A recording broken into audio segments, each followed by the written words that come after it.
Day 26 of building a computer part by part until I'm done. Copy Windows to a laptop and flash the ISO to a bootable USB.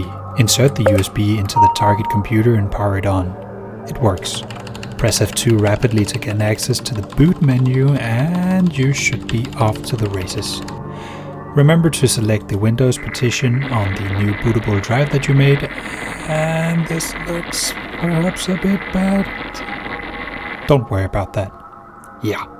Speed through the Windows installation because you've done this a trillion billion times and nothing ever changes. Just remember to press the I don't have internet button to skip the online account creation. Next through the rest of the installation. Remember that the enterprise NIC that you're using does not ship with any drivers, so connect the motherboard NIC to download the drivers later.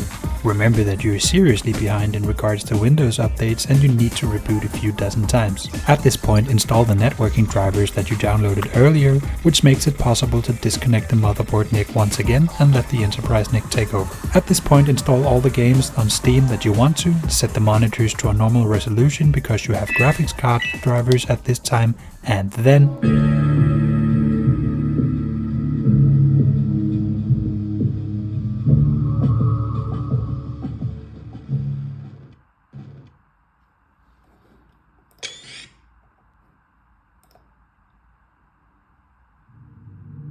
Good morning and welcome to the Black Mesa Transit System. This automated train is provided for the security and convenience of the Black Mesa Research Facility personnel.